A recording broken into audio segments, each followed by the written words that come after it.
Hello and welcome to the Arms Control Poseur podcast. My name is William Alberque, Director of Strategy, Technology, and Arms Control at the International Institute for Strategic Studies in Berlin. I will be your host as we explore the world of arms control. On each podcast, I will interview the great and the good of the arms control community about a current event related to a treaty or agreement, past, present, or only proposed. Then together we will go, hopefully, deep enough on the history and functioning of the agreement to help you make sense of it all. And, well, that's the idea anyway. This podcast is funded by the European Union Non-Proliferation and Disarmament Consortium. Now let's get underway.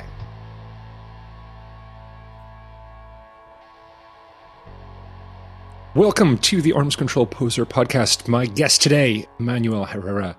He is a researcher at the Italian International Affairs Institute based in Rome. And today he's going to talk to us about the Iran deal, the joint comprehensive program of action, and where we are with Iran on its nuclear program, where we are with the agreement to limit that program, what the prospects for the future are going to be, and how do we just get out of this current mess that we're in.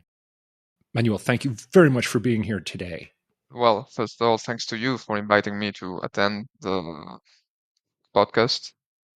And also thanks to the EU Non-Proliferation and Disarmament Consortium for making this possible. Oh, of course. So the Iranian nuclear deal, I think it's quite important now as things stand right now, to make a distinction between what are the developments taking place regarding Iran's nuclear program and what are the developments taking place regarding the JCPOA, the proper deal. Because I think that we reached a situation with Iran in which we need to detach both realities, both aspects. And I'm going to try to make this clear right now from the beginning. The way Iran has been behaving vis-a-vis its nuclear program, at least since 2019, or, well, someone can even say 2018 as a result of the withdrawal by the US on the agreement, contravenes and gets out of the scope of the constraints that the agreement established on Iran.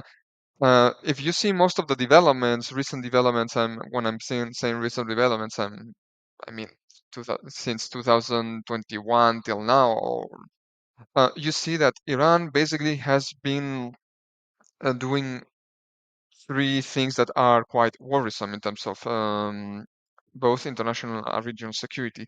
The first one, of course, has been not only the modernization of its enrichment capacity with inclusion and incorporation of IR6 centrifuges into its set of enrichment capacity, but this has been done particularly in a very sensitive site.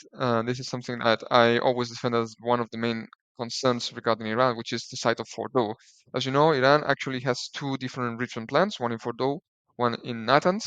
And Fordow has always been quite a concern, not only now, but even when the JCPOA was being negotiated and when the different resolutions were being negotiated regarding how to deal with the Iranian deal. I mean, in 2006, 2005, etc., etc. Fordow has always been a major concern because of its location and because of its size. We all knew from the beginning that Fordow was a site that aimed to enrich uranium for weapons purposes because of its location, because of its site, because of its technical capacity.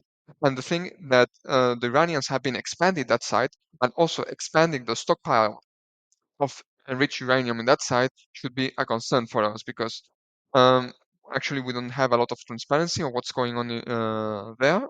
I'm going to come to this point later, but yeah, Fordo is more a proliferation sensitive site than Natanz, and the expansion of the enrichment capacity and the stockpiles of uranium enrichment there, it's quite a concern.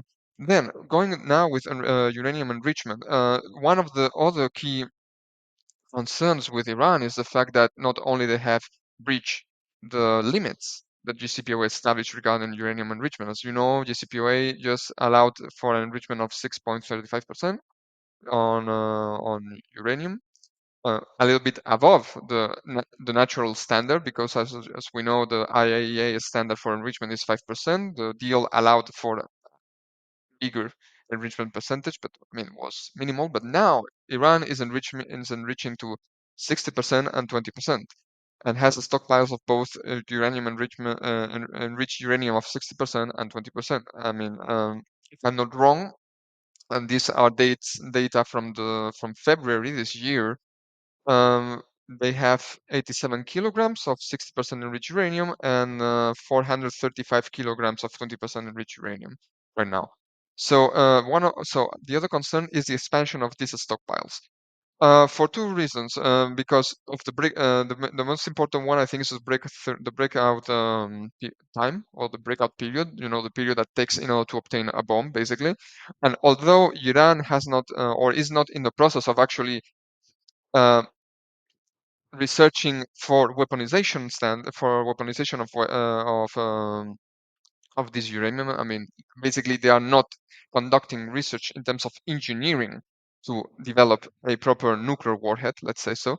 But actually, you have enough uranium to, in case you want to do that, obtain three to six bombs in a very short period of time. And that's also the concern regarding this move that the Iranians have done. Yes. Sorry, No, William. that's great. No, but you've thrown a lot of concepts in there, and I just want to go over a couple of them just to make absolutely clear. Sure. For instance, so enrichment of Mhm. uranium, civilian reactors shouldn't need anything over 5%. In Mhm. fact, a lot operate under 5%. Exactly. And Yeah, exactly. and to go Yes. to 20%, I mean that's what we consider highly enriched uranium. But so now they're enriching substantial quantities of 60%. And as you pointed out, the May report says that they have, what is it, 114.1 kilograms of 60%, which, if you think about it, is at least two, if not three Well, warheads worth, correct? yes. Well, actually, that's even above what I got from the data from IAEA. So yeah, I mean, we could even talk about even higher quantities for Right, sure. right, right. Just to go back to the concept of 20%, because yes, 20% is highly enriched uranium, but just for people to be clear and to understand this, some research reactors use 20% uranium Oh, for research purposes. This happens, and this is, but this it's done under strict IAEA, International Atomic Energy Agency safeguards, right, which right. is not the case. So in So that's one of theory, the, right, and this is. in theory, you could have a civilian use for 20%, but Iran in that case would Mhm, have even higher obligations in terms of safeguarding it, which yes. they've refused to do. Exactly. Exactly. I mean, this already started in 2021 when they just stopped implementing the additional protocol, for instance. Right. And this is the third point I wanted to raise as a concern, is the Yeah. fact that Iran, at least since yes, 2021, even last year was quite a dramatic turn when they decided to shut down all the cameras in most of their facilities. I think that one of the main concerns for the international community is the fact that transparency and the implementation of the transparency arrangements inside JCPOA has just decreased dramatically on Iran. And this is something that officials and inspectors in the International Atomic Energy Agency complain a lot. Like, we cannot do a proper follow-up of what the Iranians have been doing for almost 2 years. We don't know to which extent they are deviating from the JCPOA for the last 2 years. And I think that that's a concern, because one of the key elements that keeps GCPOA, well, not only GCPOA, but any non-proliferation arrangement valid, is the fact that we have transparent and objective ways to actually measure what are the developments of a particular nuclear program by a particular country. If those transparency measures are not in place, we are in the shadows. And for instance, even I'm going to put myself in the mindset of the US and in the mindset of the Israelis. Um, Vis-a-vis, for instance, Fordo. As I told you, Fordo, it's quite a sensitive site because of its location and because of its size and technical capacity. If I myself, Israel or the US, I'm not able to fully understand what are the developments that are taking there, I can miscalculate and I can think, well, um, that's going to be and we are closer to the breakout time. To obtain a bomb, we need to put an end to this. Maybe there is not going on anything there. We don't know. So, I mean, if I put myself in a non-proliferation point of view in Washington, I say, like, a military strike might be feasible against Fordo, despite, because I actually don't have the proper knowledge of what's going on there. So, I mean, that's why we always, non-proliferation experts, we always tend to say, like, one of the key aspects of non-proliferation is transparency. Without transparency and without proper auditing of activities, you cannot work in this field. It's impossible. I mean, you cannot trust anyone. And one thing that JCPOA did wonderfully, I think, was actually to establish proper transparency and control mechanisms. Maybe the Iranians, of course, will tell you maybe too much, but I think that based on, on past behaviors by Iran, they were more than reasonable, I think. Right, and there's something else. So there's two things. First of all, now Fordo, you say it's concerning. Is it concerning because of its? You say its location. It's just south of Mhm. Tehran. But what about it is particularly concerning? Is it because it would be easy to hide things there? Is it in a tunnel Mhm. network? What is it that is particularly concerning about Fordo versus other uranium Yes. enrichment facilities? For instance, the first thing is like in contrast with Natanz, which is on the ground. But Right, Fordo is underground. It's an underground facility. We actually has a tunnel structure, as you mentioned. Second, of course, the location. Fordo. So the enrichment plant of Fordo is actually built up in so on the mount. Basically, it's a very in terms of orography, it's a very difficult place to access. It's basically mostly mountains. right, So it's very well protected geographically speaking. right. So a And deeply second, buried and third, facility that's also protected by the mountain range. So it seems specifically yes, designed to avoid exactly, detection and to avoid any kind of exactly, airstrikes or anything like that, which suggests exactly. that they anticipated that it would be of military concern to other countries. Exactly. I mean, actually, that's one of the main reasons why Fordo has always been assumed to be a enrichment plant with military purposes, Right, always.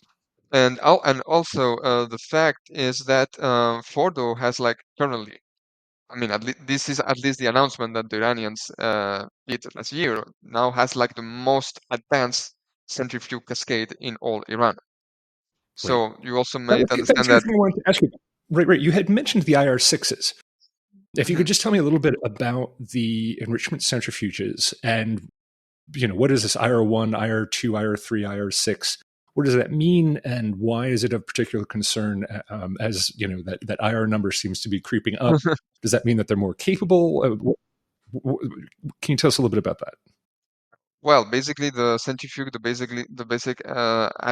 basic aspect is not so much about the, I mean, the number per se, but it's mostly about the the efficiency in which and the velocity in which it can actually enrich. IR1s, like the most classical ones, they took like quite a long time to do that, and now IR6 is able to do that in even a slow, in a faster pace. We are even talking about already about IR8, for instance, centrifuges. So basically, the thing about the centrifuge is that they go into like a centrifuge that goes to supersonic speed in order to separate the isotope of uranium and obtain the uranium 235 enriched to higher quantities. In this case, they can reach to 20, 60, and even 90%, basically. And actually, one of the things that was quite interesting with the R6 centrifuges in the case of Iran and Fordo was the fact that I think it was in February, March this year. I don't remember right now the exact date, but I mean, particles were found to be even enriched to 84%, so very near to 90%, which is the grade that you need for a nuclear weapon, for a nuclear weapons grade uranium. So basically, you are telling this tells us that the Iranians at least are experimenting to this kind of uranium enriched level, and IR6 centrifuges are able to reach that in a faster way. Basically, that's the main concern. But the way centrifuges work, I mean, the traditional engineering of the centrifuge, I mean, goes back till the 1940s even. So it's a very classical process. Let's say and I think that this is a process that has already been mastered by almost anyone. The thing that actually countries look for is to obtain centrifuges that are able to enrich at faster paces. Um, or, I mean, there were some experiments in the 2010s actually with laser, but I think that in terms of commercial terms, basically, centrifuges are still the most feasible economically speaking. If you are interested in actually obtaining uranium enriched for nuclear power Right, reactors, right. And so basically. the Iranians have mastered the production of increasingly capable centrifuges. Yes, The IR1, I think, could do like what, zero point 0.8 of a separated work unit per year, and the yes, IR6 is up to more than 6. So yes. an increase of about 8 times in efficiency.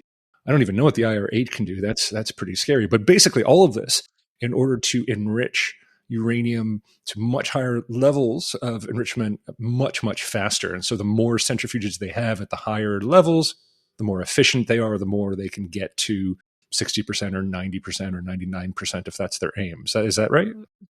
Yes, basically that's the idea. But I mean, but we always then try to. I mean, we need always to try to understand why they are doing this. I mean, if you are not actually developing a weaponization research program, so basically you are not trying to uh, master the engineering, to obtain a nuclear warhead, then you mustn't try to explain try to understand. Okay, why are they doing this? So if it's not to develop a nuclear warhead, maybe has other political purposes, which is basically why we always speak about Iran, because most of the enrichment activity that has taken place in Iran, at least since 2021, was basically oriented, to exercise pressure on the U.S. and the international community, to force the U.S. government, in this case the Biden administration, to go back to the JCPOA. We don't see any other reason why the Iranians have been enriching to till this extent. Maybe also to the level, to an idea, or to obtain, let's say, the concession from the Americans of actually accepting the enrichment of 60% uranium. Because, this is not something that should not be taken into consideration, because as far as we understand the position of the Biden administration regarding Iran, at least recently, has been that tacitly they accept that 60% enriched uranium is fine in Iran.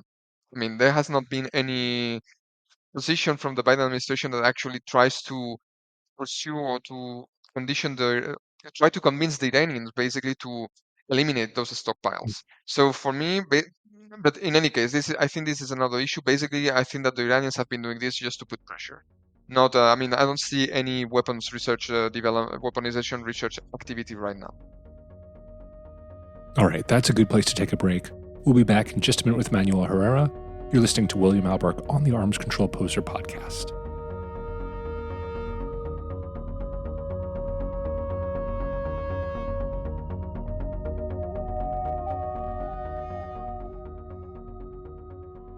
Wasn't the outstanding problems between Iran and the International Atomic Energy Agency is that they have some past military activities. So it appears that up to a certain point in history, they appear to have been doing work without weapons usable material, Mhm. but with everything else, with the conventional explosives that you'd need to make a bomb, with the triggers, with all that stuff. So isn't that still an open concern that they might have done all that work that they need, put that on the Yeah. shelf, Oh, no, bless you. and developing the actual material? So in theory, they could put 1 and 2 together, or is that not a concern? That was a concern, and particularly, the weaponization research program of Iran officially, let's say, stopped in 2003. Basically, Right. that was one of the first initiatives that the Iranian government took, to avoid a major confrontation with the United States at the time, particularly because we were in the context of Iraq, Afghanistan, etc., etc. But in any case, it can be a concern, but wouldn't be something quite immediate. It's a concern if they decide to go through that way. But I was just checking, for instance, preparing a nuclear warhead, to be incorporated into missiles, because Yeah. we know that the Iranians have a quite wonderful missile Right. Yeah. uh, capability, let's say. Very highly capable missiles. Yeah. Still, they will need between 1 year and 2 years to do that. We can actually prevent in that time any weaponization program from either from the s- as- the US would be in conditions to prevent that. So still they will still need a lot of time Right. to do that. So it's a concern, yes, but I don't see them doing that in the immediate Right. future But just right looking now. at scale, for instance, the original JCPOA limitation was that they would have, I think it was 202.8 kilograms of enriched material. And now they have, Yes, what, 2,400 kilogram, 2%, 1,300 of yes, 5%, no, no, yes, it's 470 of 20%, 114 of 60%. And as you pointed out, they appear to have experimented at much higher levels Um, of enrichment. So it appears that if they chose to break out, I mean, certainly when you're enriching, the difference between the amount of work from 0 to 20% is massive. The amount of work you need to go from 20% enriched to 90% enriched is tiny in comparison. mhm. So they're at least poised. It's very, It almost it's appears very like small, they're sure. in this trap where their best way to keep attention, to keep the United States engaged, is to enrich, and the best way for the U.S. to manage that is to escalate. So what are the hopes here? What are the prospects for any kind of agreement, any sort of stability or transparency? Or do you think we're just in this doom loop where we keep threatening, Iran keeps enriching, and then they just stumble into weaponization? I mean, I mean, actually, that's. I mean, it looks quite simple, but actually, the scenario is quite accurate. I think that the strategy of the Iranians has been, as I explained before, just try to enrich, put pressure, and see if the other ones engage. And if they don't engage, let's just gonna enrich and enrich and enrich. Basically, that's the procedure. But that, personally, I think that that's not gonna lead anywhere, because either you are really showing that you are starting a weaponization program, or no one is gonna take you at the end fully serious this case. Although we can discuss. I mean, this is debatable. I agree. I agree with you that this can be debatable. Prospects. I'm gonna start with JCPOA. JCPOA is not gonna. I mean, it's gonna pass away. I think JCPOA, the sunset clauses are just gonna go, and the deal will disappear with time. That's it. I mean, I don't see any major prospect or any feasible prospect right now to a return of the U.S. to the agreement, but not so much about the U.S. I mean, the U.S. Okay, you can blame the Trump administration of going out, etc., etc. That's totally legit, because I think that that was uh, the the key problem from the beginning after the GCPOA was proved. But since the moment the Iranians have this amount of stockpiles of enriched uranium, and they have incorporated, sorry, IR6 centrifuges in the centrifuge cascade. So basically, a model was not conceived when the GCPOA was signed, was adopted. Uh, they are in a point where they can actually not go back to the agreement. I mean, basically, they will have to eliminate, like, how much kilograms of enriched uranium. I mean, it would be really. I don't know if they will actually bear the cost in order to do that, to go back to the agreement. So that's the main reason why I think implementing again GCPOA is not feasible. Basically, because the Iranians, they just went way too far away from the agreement, from the limits that the agreement established, both in terms of stockpiles and technological development. So that's the first issue. But what can happen, and I think that um, our time frame should be the year 2024 and the elections both in the US and in Iran, because people forget, but we have also elections in Iran. I mean, not for the president, but just legislative elections, and that's quite important, I think, as well, because of how the power will distribute internally inside the Iranian political system, and also see if the conservatives still keep the pace after after the current administration. But going back to the US. Um, well, there have been a lot of talks since August this year, July, August this year, that some kind of arrangement has been achieved with the Iranians in terms of common understanding between the West, EU, US, and Tehran, basically through the conversations in Oman and so on.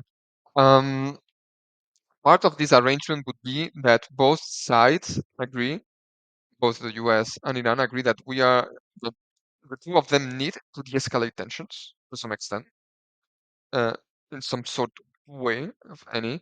And so basically, the idea is that um, Iran will refrain itself from further enrichment.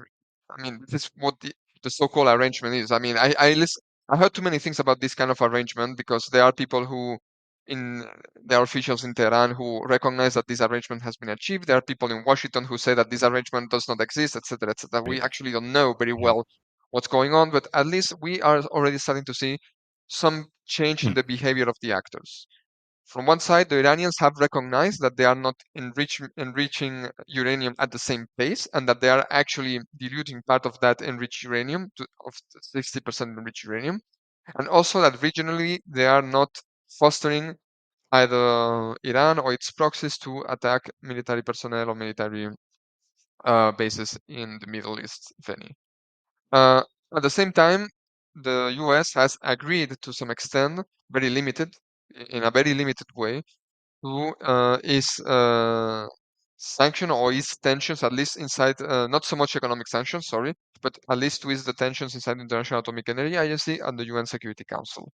This is part of this kind of arrangement, let's say. That's the that's the most that's the name, because it's a political agreement. It's not a legally binding agreement of any sort. And so this kind of arrangement has only been achieved till 2024. Why? Because um, elections are coming. We are going to have elections in the US. The Biden administration doesn't want to have any major problems right now in the Middle East, particularly because they already have enough problems with Ukraine and also with the tensions in Right. Taiwan. So I don't think that they want a third from there, and they want things to stay calm. And also the Iranians have legislative elections, and I think that if they broke some kind of informal political deal with the Biden administration, the conservatives think that they might win also the major I representation see. inside the Okay. parliament. That's I think that this is the yeah, I think that this is a trade-off basically that we have Right. right now.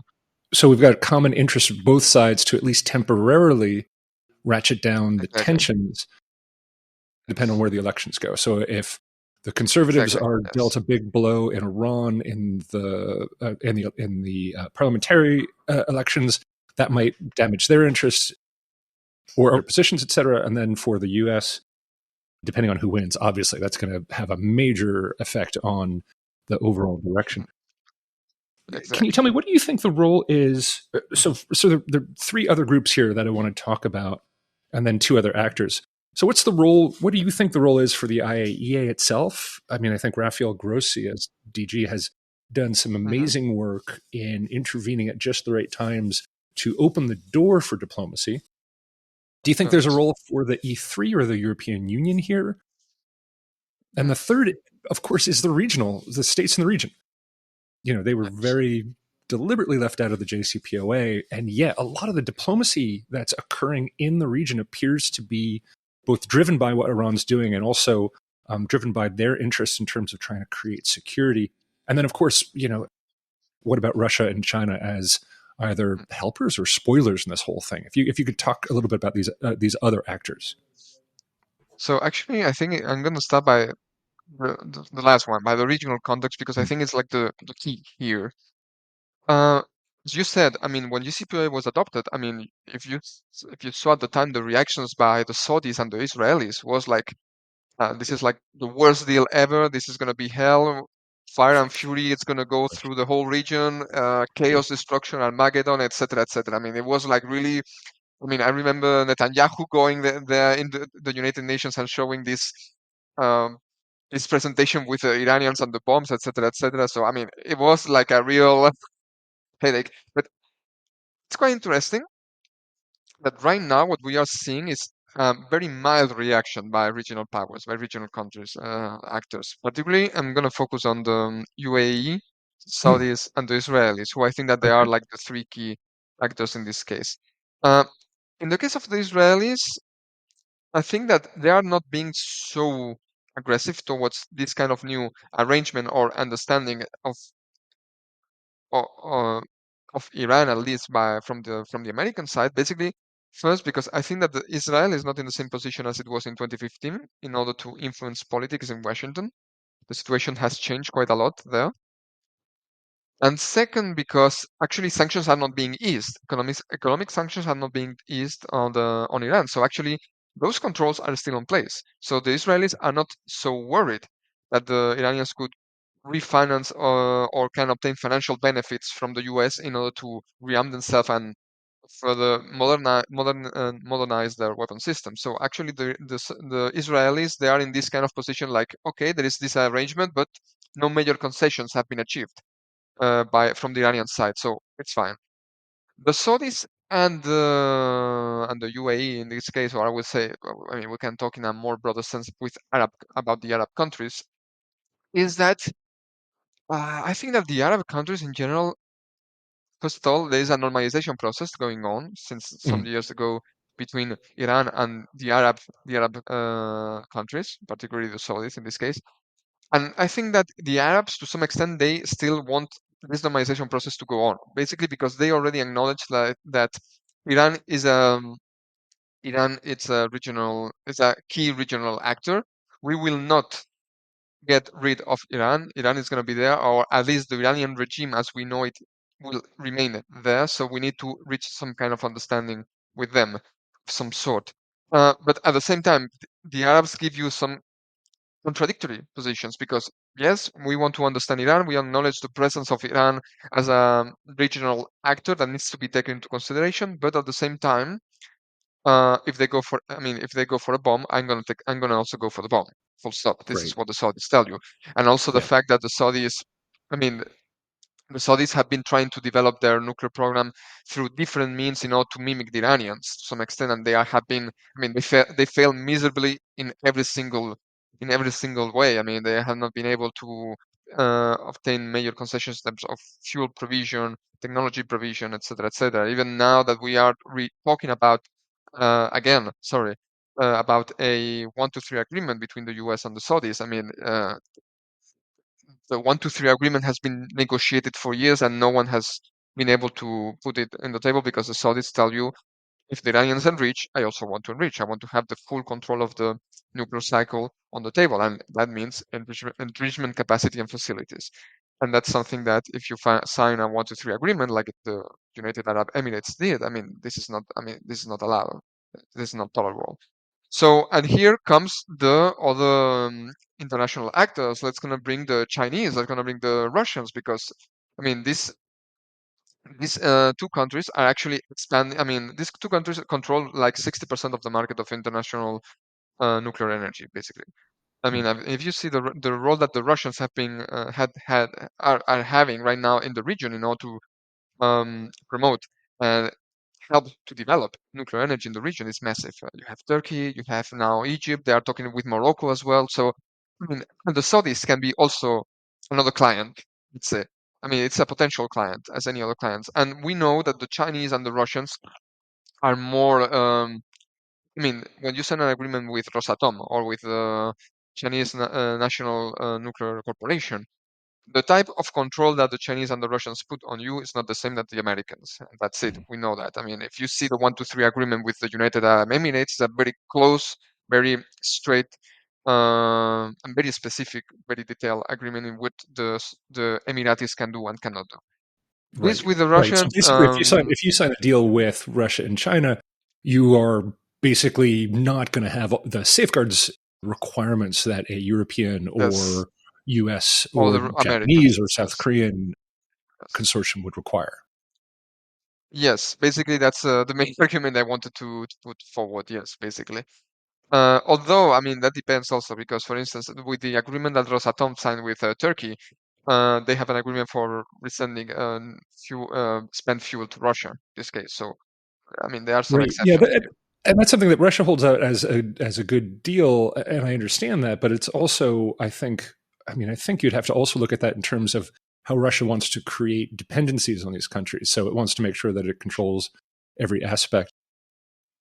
Yeah. No, I think that's really important. I've heard people complain about the U.S. even talking to Saudi Arabia about enrichment. But I also think it's pretty clear that if the U.S.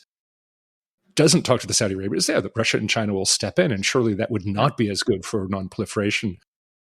Exactly. So, yeah, that's a real conundrum. Is there a role for the EU Exactly. there? Well, I started in this profession studying EU foreign policy and EU non-proliferation policy. I think that the EU used to have a role in the past, particularly regarding the Iranian agenda. Like, let's say the Iranian agenda was like the main foreign policy agenda of the European Union. But if we go now that JCPOA is not, I don't think JCPOA, as I told you before, I don't think JCPOA is going to be resurrected in any form. And based on the fact that the diplomacy with Iran is basically taking place in a covert way and bilaterally between the US and Iran through Oman, Right. um, I don't see the E3 now having a major role beyond supporting the US position. diplomatically. Mm. And even if you want to talk from a point of view of fostering nuclear energy in the region, I don't see which European companies could actually compete against the US or the Chinese or the Russians in this case. I don't see that happening. So no, I think that the role of the EU and the EU3 in the EU3 in this case, it's rather limited, and it will Mm. be basically to follow up what the Americans and the American position is regarding Iran. Um, the Iran and other regional agendas, of course. The main thing that could actually change the E3 or the EU position regarding Iran, Middle East, etc., it's if there is a major shift or change in the White House. And I'm Right. thinking about, for instance, if Trump comes back in Brussels, they will think, okay, we will have to develop a policy of our own regarding this agenda, etc., etc. I Right. mean, that's my own. For me, that would be the only situation I would say the E3 and the EU would actually try to develop an agenda of its own. Right now, it's just a follow up of the Americans, Right. basically. Yeah, I mean, I would think, I would hope that the EU E3 grouping would be encouraging, especially of diplomacy in the region.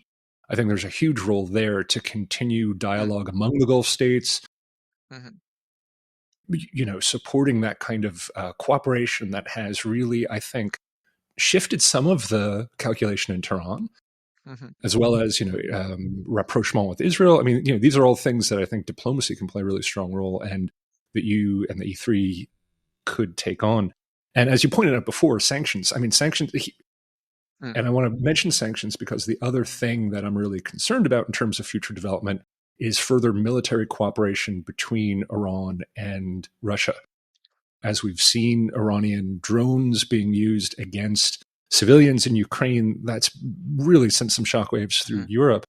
And with the Yes. sunset of the UN Security Council Resolution 2231 on Iran, and particularly the question over what the status of missile controls will be regarding Iran, will later in October, later this month, will we see lifting of those restrictions or the sunset of those restrictions, and therefore greater cooperation between Iran and Russia on missiles? Because I think if we saw Iranian technology in missiles being delivered in Ukraine by Russia, that would also stand the chance of further upsetting any potential rapprochement with Iran, could upset any sort of diplomacy on a deal going forward. Do you see that as a risk?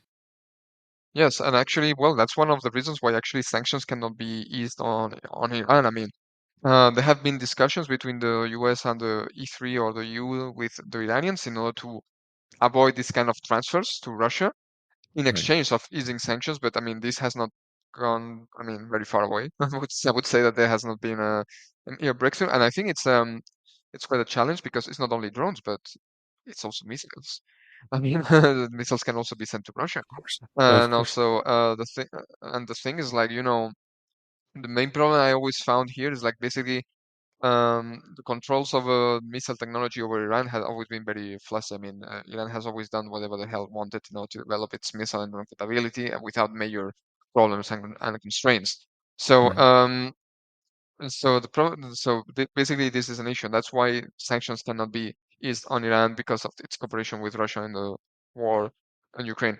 And that's also, I mean, that's also one of the reasons why I think that going back to your case of the EU diplomacy, I mean, EU diplomacy in the region in the Middle East now it's really constrained in the sense that we have a major role or shift to or yeah role or task to do vis-a-vis the conflict in Ukraine, and we are quite deeply focused there. So basically, we don't have enough time or manpower to actually devote to other regional issues. But also, if you see the way uh, some of the diplomatic dynamics have taken place recently in the Middle East, I'm sorry, but I mean, most of the key agreements have been negotiated by man, of course, as a regional power, as a regional diplomatic power, but the US and the Chinese. Basically, the EU has not done anything because doesn't have right now the capability to do anything in terms of agendas or concerns in the Middle East. But yeah, going back to sanctions, I think sanctions cannot be, or sanctions will not be lifted by the US and the EU, particularly as Russia, Iranian technological and defense cooperation still uh, works. I think that I mean this should not happen because I think that this should be taken into consideration as two different agendas. One thing should be the Iranian nuclear program agenda, and one thing should be the things that are going on in Ukraine. But it's right, it's true, it's right that most of the approaches that we are having towards the Iranians in terms of sanctions now are really being conditioned by the war in Ukraine and by the defense and technology cooperation with the Russians. And until that thing just disappears, Right. sanctions will And then not the be other lifted. thing I think to look out for in the future would be the reaction to the elections in Iran. If there is Hmm. widespread discontent, and as we saw with the horrific in response to the protests against the treatment of women in Iran, if you see a repeat of that, it's going to make things even more complicated for any kind of engagement with Iran going in the future. Yes, no, for sure. I mean, but I mean that's actually quite interesting because I mean Iran has suffered for like since last decade, I would say, several massive protests. Um, sometimes some of them out of control, but the way the West has responded to those protests, particularly the last one, which was like the one I would say like had the major connotation because it was not only among the younger population but also about the among the female population. So it had a very important Western-oriented Right. connotation. But the West, beyond issuing official communiques or and so on, basically, I mean, they didn't actually did anything, to have those people in Iran who were protesting against the regime. So again, as I told you, basically it's just showing up specific position regarding something, but no major tangible action. Um, that also, I mean, regarding the elections, the legislative elections, if we see massive protests, I don't think that even the West will react in any different way. They will say, okay, we disagree with the point of view of the government in Iran. People should be free to protest, etc., etc. But I mean, no major breakthrough will go on. I think that major breakthrough in the elections will be if the conservatives really don't get the majority inside the parliament. I think that that would be a real blow for the current government. I think yes, that would be a All real right, issue. so there we go. So, all eyes then to the 2024 elections. In the meantime, the role of the IAEA to keep things transparent, to keep us aware of what's happening, and of course, always keep an eye out for events. You can never adjudicate for, the unplanned, the unpredictable events. Manuel, Sure. I want to thank you for this discussion. I think it's been really useful. I've learned a lot, and I hope to have you on again soon. So that's the end of part 1. With part 2, we're going to come back and talk to Manuel about his career, how he got here, and where he's going. Thank you very much. Thanks to you.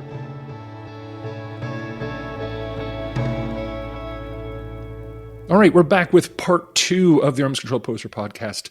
Manuel Herrera from the Italian International Affairs Institute. So tell me a little bit about your background. How did you get into arms control? What was the hook for you in your career to get you interested in arms control? Was this a childhood interest, or was this something that came to you later in life? Well, I don't know if it's a childhood interest, but I mean, one of my first memories about arms control and proliferation affairs was uh, well, I mean, I'm a cinephile. I mean, I love cinema. Oh, I actually publish a journal on cinema oh, myself, a magazine. Yes. So, and when I was 12 years old, that's the memory I had. My father was quite a sadist person, so he considered that the best movie to show to a 12 years old child was basically Doctor Strangelove. So, so you can see myself in the main hall of my home, and my father talking about this angle, this shot, the black and white photography, etc., etc., etc. And the final thing that you see is the guy riding the bomb, everything exploding. So I think that that was my first introduction to arms control wow. matters or affairs, I would Okay. say.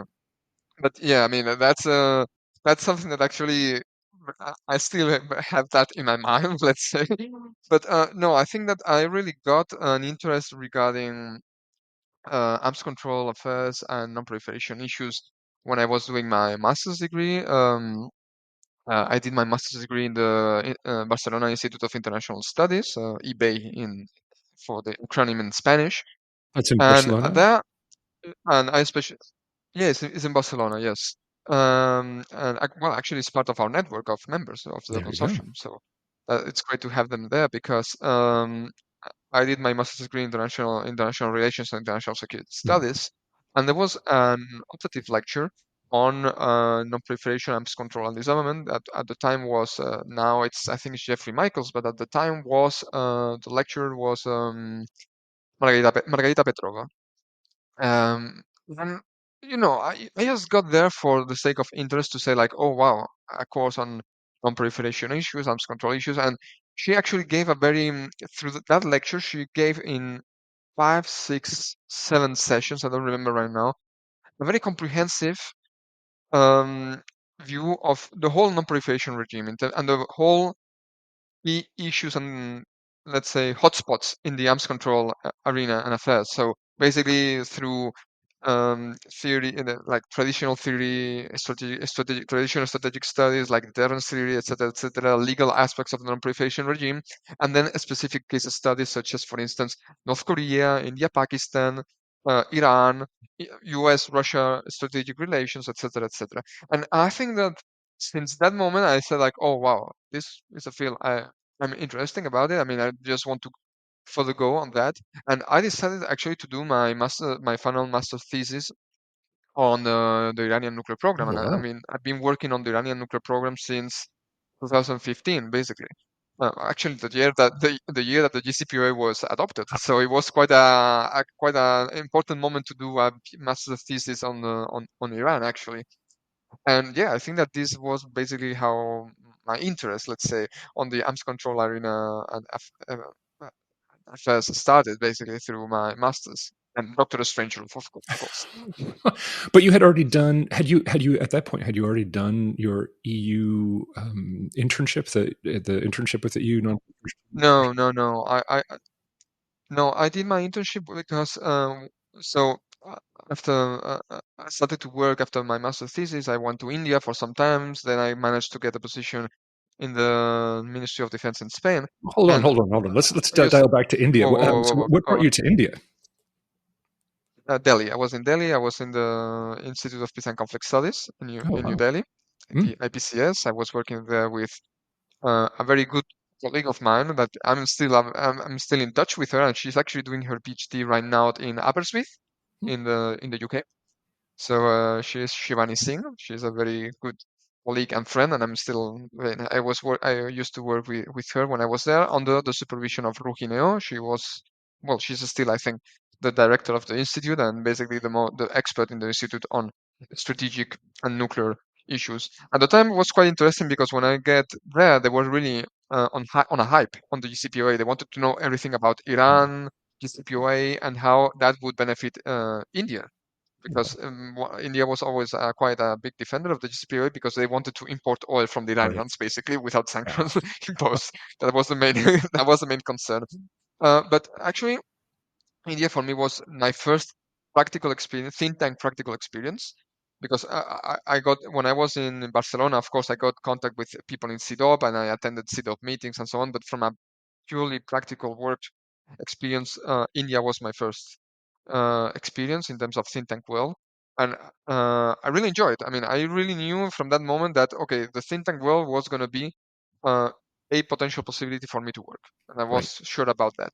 And because not only I work on GCPOA, but I mean, I started to work on a lot. I started to learn a lot about um, Asia Pacific political dynamics because I never done any course on Asia Pacific politics. So for me, it was super exciting to actually try to see how the Indians see the triangular relation between China, Pakistan, and India, and also the situation in North Korea. They were following quite a Great. lot. So actually, I learned a lot about the Indo-Pakistani conflict and the Indo-Pakistani nuclear and the nuclear Right. dimension of the Indo-Pakistani conflict, but also about all the specific scenarios such as Wow. North Korea and the Chinese nuclear program and the Oh, rivalry between China and India. Then, of course, I came back to and that's where you Spain. got the job at the MOD. I don't know. Yes, it was quite. I mean, it was a position that I obtained because I was an eBay student, and there was a particular type of agreement between eBay and the MOD. But actually, I never passed the exam, Oh, I to see. obtain a a full-time or official position inside the ministry. So I was just through this agreement that we had between eBay and the MOD, and actually after I don't know how was it? 8 months, 1 year. I don't remember right now. I just said like public administration is not my thing. I just I openly tell that to my superior. I said like it was nice. I learned a lot, but the public Okay. administration is not my thing. Many thanks for everything. Because I remember at the time I was in the geopolitical cabinet of the ministry inside the direction for security policy, if I'm not wrong. Yes, I think that that was the name. And was the time of the Trump Ooh, and Kim summits yeah. between Donald Trump and Kim Jong-un. And so I had to do the follow-up of all those summits. And basically, my job consisted in understanding what was going on in the summits and what kind of missile capabilities were the North Koreans developing at the time Right. at the Wow. time during those summits. So I mean, it was nice in terms of work and then trying to learn more about missiles because actually my knowledge about missiles was quite Mhm. poor till then. But yeah, I mean, I just reached the conclusion that I could not work in the ministry or in the public administration. For me, it was a good experience, and I said like, I'm more of a researcher academic person, and I want to go back to academia.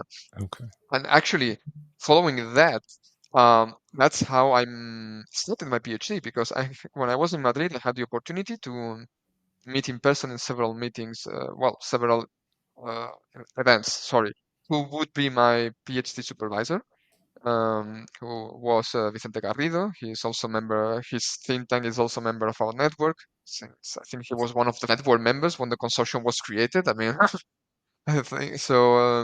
But I had the opportunity to meet him. He's like the main advisor to the Spanish Ministry of Foreign Affairs in non-proliferation disarmament issues.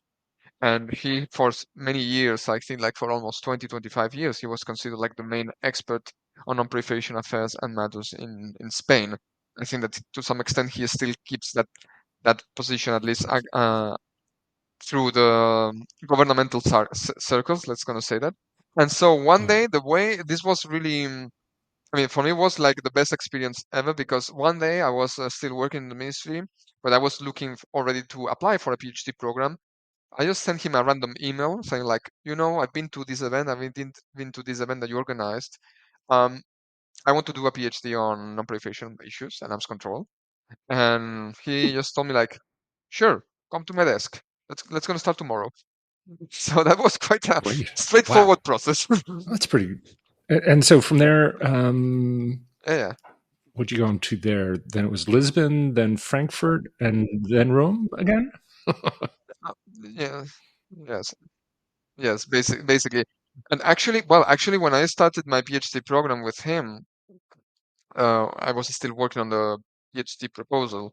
That's when I did the internship program in Madrid with him, Mm, basically. But yes, then Lisbon for some time, there in the Center of International Studies, and then of course Frankfurt as visiting researcher. I think that my experience in Frankfurt was more in depth, like let's say, because actually Frankfurt, brief. This is something I always speak with Nick. I always talk with Nick. It's like you guys have like the best library on non-proliferation issues and arms control I ever in the whole continental Europe. It's incredible. I mean, if you ever manage to go to Cliff Library in the top floor of the Basilea Strasse, it's like amazing. I can be there for hours. So and yeah, basically that's it. great. And And then, of course, I was finishing my period as visiting researcher in Priv, and Federica del Arque left IAI, and I received this notification from the consortium Twitter. I think it was from Twitter, and just I saw the position, I applied for it, and actually it was quite straightforward. Just got my interview. I had a couple of meetings with Ettore mm, Greco, who is now my boss, basically. And yeah, I mean, I think in a matter of three wow. days, they just hired me like that. I mean, it was quite Oh, that's straightforward the fantastic. process, yeah. And of course, now here at IAI, I'm working I mean, I work for many other projects, of course, but let's say like I'm the main responsible of managing all our activities inside the And EU Non-Proliferation and so I have Disarmament one more Consortium. question for you to close us out today. And that is there any advice that you would give yourself earlier in your career? Is there Sure. anything that you wish you had done or anything that you wish you hadn't done earlier in your career? You know, anything you could go back to yourself maybe 10 years ago and say, okay, here's some tips for your career going forward. Well, I don't know if 10 years ago, but I will go certainly 15 years ago when I was still in high school.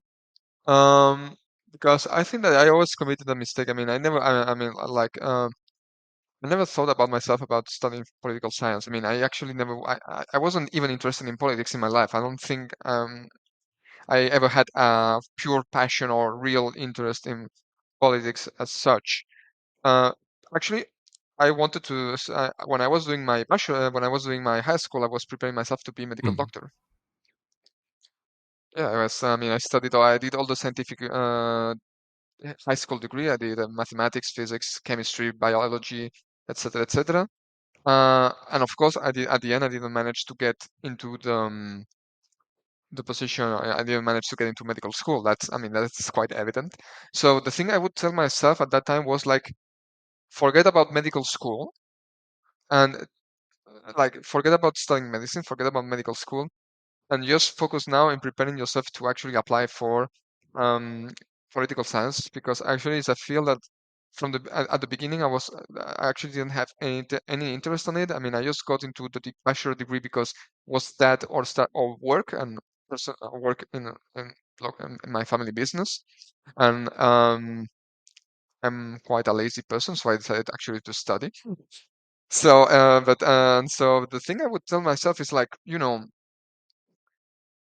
this actually show off to I mean, you have proved yourself that you have been able to develop a proper career path through your life through a profession that actually you were not thinking about it. So if I could go back, I would say like, now take this seriously, prepare yourself for studying political sciences, and even you could even have a even better career path than the one that you have developed. That would be my advice to myself 15 years ago, Well, basically. that's fantastic. I think that's great advice. And I think we'll leave it there. Okay, great. Manuel, thank you so much for coming on today. Thank you for sharing about the JCPOA. Thank you for sharing your personal background. And again, I hope to have you on the podcast in the future. I mean, I would be delighted to come back for sure. And many thanks for you and the IISS for giving me this Great. opportunity. So that wraps up the podcast for today. Once again, thank you to Manuel. Thank you to the EU Non-Proliferation and Disarmament Consortium for funding the podcast. We'll see you again next time on the Arms Control Poseur podcast. Thank you very much. I repeat again.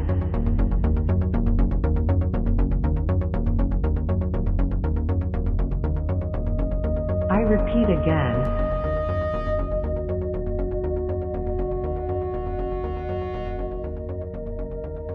I repeat again.